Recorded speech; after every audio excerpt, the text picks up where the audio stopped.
Part of the problem, and this, by the way, goes back to the 1980s with Microsoft, is Bill Gates found out that it was very difficult to manufacture a way to navigate through the patent universe, saying that it's Microsoft holding the patents. And he became the architect of a very cunning program of putting patents in holding companies that didn't have anything to do with the name of the organization.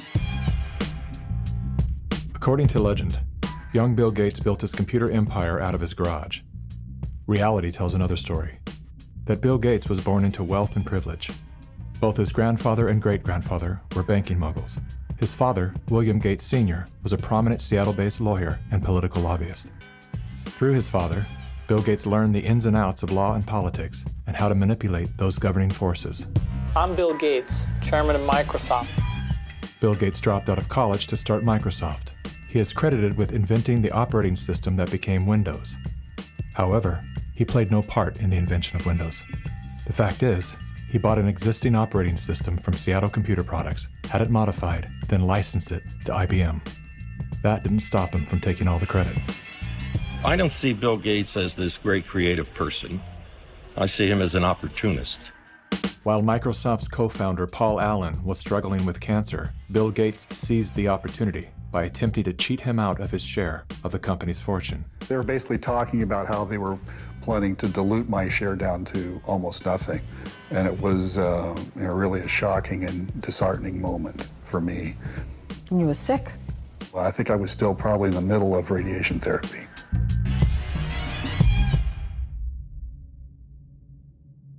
Gates' business strategies came under fire in 1998 when the United States Department of Justice sued Microsoft for antitrust violations. This is tape 3 of the videotape deposition of Bill Gates on September. During the 18-month trial, Gates gave hours of videotape testimony.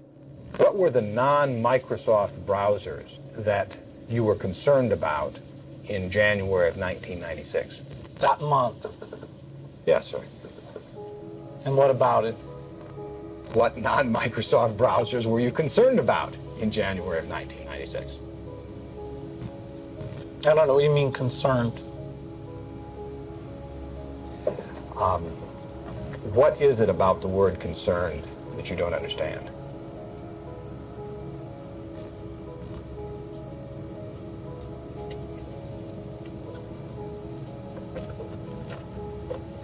I'm not sure what you mean by it. The Justice Department has charged Microsoft with engaging in anti-competitive and exclusionary practices designed to maintain its monopoly in personal computer operating systems. In a move to overshadow the negative press, Gates invested $100 million to set up the Bill and Melinda Gates Foundation.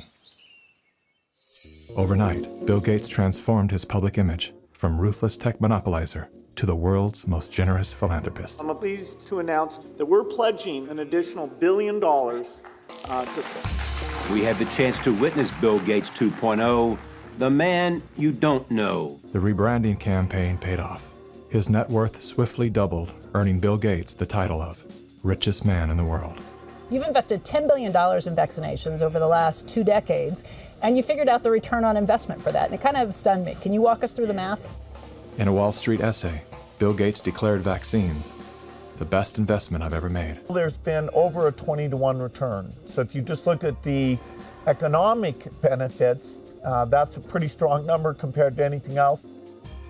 The Gates Foundation expanded rapidly into a massive, vertically integrated, multinational corporation, controlling every step in a supply chain that reaches from its Seattle-based boardrooms to the villages of Africa and Asia. Is the world's largest private philanthropy causing harm?